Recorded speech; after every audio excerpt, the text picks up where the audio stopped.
Good morning everyone. Welcome to Il Paraiso. This is Doc Del. This morning, I want you to see all my mini matured hybrid Phalaenopsis that is mounted on the driftwood. Okay. So this is the first Phalaenopsis that I mounted on the driftwood. Okay, so I want you to see closer because these Phalaenopsis are already stable. Okay, so try to see this one. Okay, so this is an bone and I am using a screw thread so that this could not harm the roots of the orchids. Okay, so try to see this closely. A new root tip is coming that made this Phalaenopsis a healthy one and stable. Okay, so this is the other one and this is very healthy as well. The second Phalaenopsis, let us see the ID. This is the Fangme. Okay. So, I place them in a driftwood kay Mito, and in order for us to preserve the driftwood, down under is a cement footing.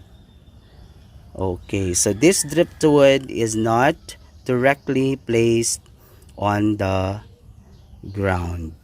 The next group of Phalaenopsis still mounted on a driftwood, but this time they are mounted on a chopping board that is made of wood. Okay, so try to see this one. A very unique idea, and this wood is made of tamarind wood. Okay, so this is Santiago, and try to see this one.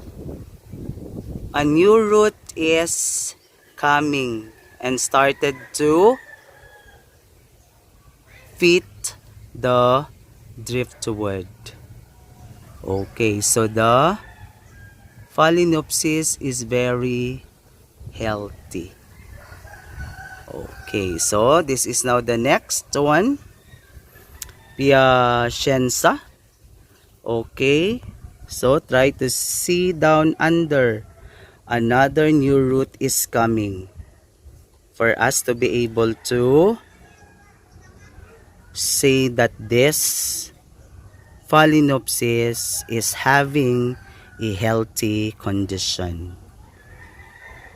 Okay, so let's have the next one still on mounted on a chopping board made of driftwood. Okay, so this is Narbonne. Okay, no, so try to see this one. Okay, a very healthy Phalaenopsis. Okay, then let's proceed to the next. This is Santa Rosa. Okay, so another healthy Phalaenopsis, and I hope that they will bear more flowers. Okay, so this one. Okay, try to see this one. Okay, this is XD-2, and of course, okay, so a very healthy root is there. Nakadikit na po siya sa driftwood. So this is it. Actually, these are the mini matured hybrid Phalaenopsis na naiwan during the first batch that I ordered from Ma'am Cha. And yung ginawa ko, I made an experiment because my aunt gave me a driftwood, a chopping board. Okay. So for me to be able to utilize them, that's why I made this one. A very creative way of growing Phalaenopsis in the garden. Okay. So if you try to look at it, I have a series of videos. When we talk about repotting hybrid Phalaenopsis in a clay pot, using the cocoa husk, and then using different or varieties of media for the Phalaenopsis to survive. But this time, naisip ko ito. Why not putting them in this way? And crossing my fingers that they will survive someday. But at this point in time, I am very happy because they really survived and new roots are coming their way. Okay. So that is how I made an experiment. Okay. So I hope that for those who are watching this video, you could also think of something that you could be able to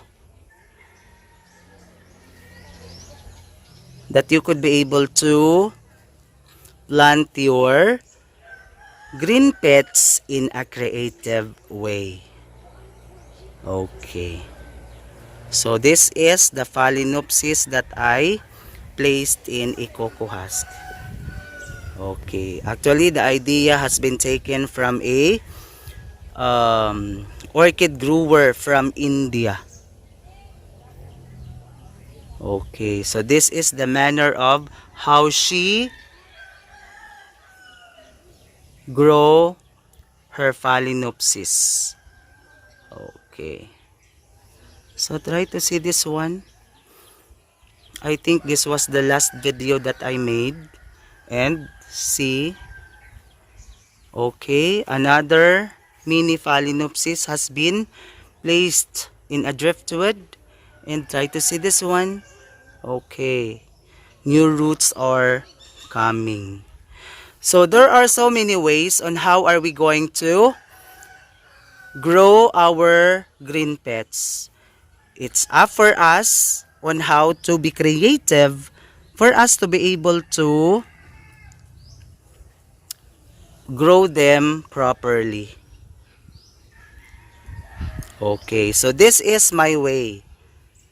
Okay, so I am not an expert orchid grower because even though this is my hobby, but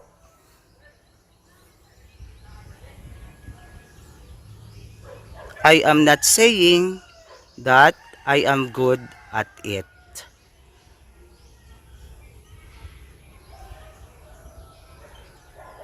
Okay. So what I am only sharing this are my personal experiences in growing and cultivating orchids. So it's up to you if you want to have like this. We are living in a democratic country and you can exercise your freedom. But all my videos aiming to help new orchid growers. That's why I am sharing my personal experiences on how to grow and cultivate orchids. And this is my way of providing my experiences on them. So if you have your ways on growing and cultivating orchids, you are free to comment on my channel on the comment section below so that we are helping people. No, we are helping people in growing and cultivating orchids and not destroying them. Okay. So that's why gardening or orchid growing is also a risk because sometimes failure is always part of our experience. Not all scientific explanation could be able to highlight so that we will be known as expert. Sometimes traditional way has been integrated, traditional way or conventional way has been mixed so that we could be able to share our experiences and made people to be successful in their own interests. So as a new orchid grower, I am very much welcome of your comments, of your constructive suggestions, and that could help me on honing my ability, my capacity as an orchid grower. So let us be humble enough because in this world we are not perfect. Nobody is perfect. So when you cite your comments, please be constructive. Thank you so much for watching.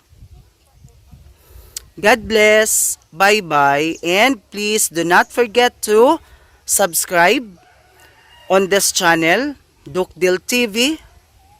And if you want to be a member, an official member of this channel, you can click the join button. But in joining this channel, you need to have a GCash account because I'm sorry to say this, meron po siyang monthly payment. Okay, so for the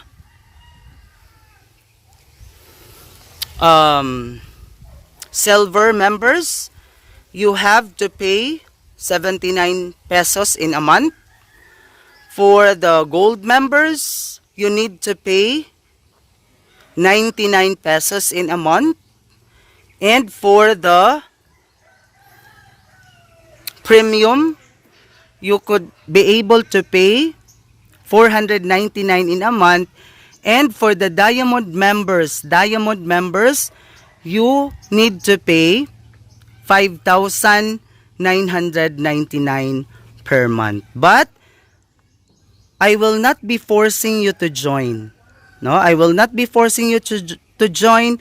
Only for those who have extra cash, for you to be able to help this channel to grow. And if you are really that determined, then you can be able to become a member of this channel. But of course, in joining as an official member of this channel, your effort will not be placed in vain because after the raffle draw that we are going to conduct, no, during my birthday, every fourth Sunday of the month, we will have a live streaming for us to be able to conduct the raffle draw for the prizes of the members. So if you are part of the silver member and you are paying monthly 79 pesos, you have a chance to win 300 pesos, no? Worth 300 pesos cell phone load. If you are a gold member paying 99 pesos in a month, then you are having a chance to win 500 pesos cell phone load. And if you are a premium member that paying monthly amounting to 499 in a month, then you have a chance to win 1,000 pesos cell phone load. So that's why I told you that your membership will not be in vain. Okay, so siguro if you are that lucky for the draw, then you could be able to win. So thank you so much for watching. Once again, don't forget to subscribe and support this channel. Abangan nyo, no? Abangan nyo yung aking mga future updates with regard to growing and cultivating orchids. Once again, good morning. Thank you so much for watching. Stay safe always and God bless.